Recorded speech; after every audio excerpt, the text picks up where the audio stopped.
presented by Mathli Express Music.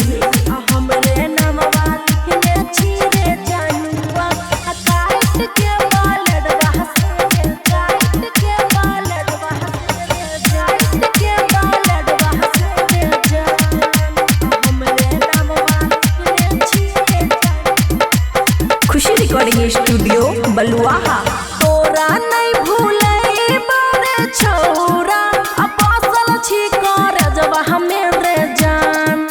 आ तोरा नहीं भूले बारे छौरा अपासल छी कर जब हमें रे जान आ तोरो ससुर वाला के जइबो आ बंद करके गदर जब हमें रे जान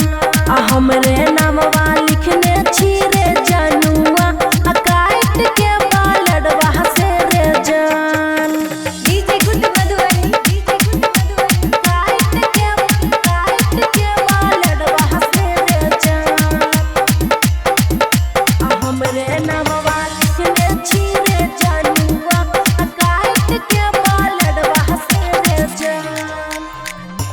काट के बालडवा से रे जान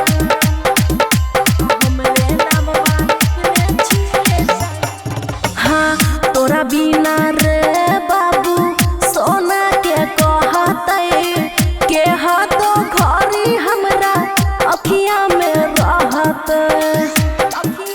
रे बाबू सुना तोरा बिना रे बाबू सोना के कहते के हाथो घरी हमरा अखिया में रहते आ तू जदी मिला भी नहीं हमारा अमर गोली भेजवा हमें रे जान तू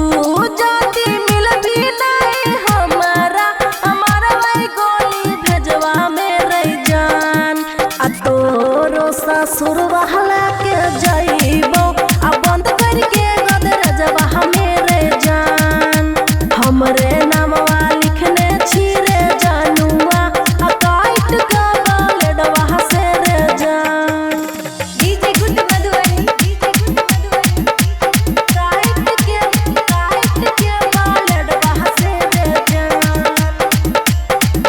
आ हमरे नामवा लिखने छी रे जनुआ आ काट के बालडवा से रे जान काट के बालडवा से रे जान आ हमरे नामवा लिखने छी रे जान हाँ प्यार के रहते अपन अमर कहानी तू रही राजा हम रहिए रे रानी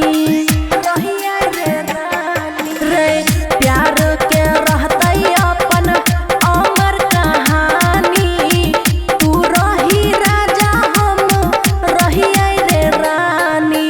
बबुआ राहुल संगे माजा आ मिलते नहीं सजवा पर रे जान आ बबुआ राहुल संगे माजा आ मिलते नहीं सजवा पर रे जान आ तोरो ससुर वाले ने जइबो आ बंद करके गदर जवा हमें रे जान आ हमरे नामवा लिखने छी रे जनुआ आ काट के बालडवा से रे जान खुशी रिकॉर्डिंग स्टूडियो बलुआहा।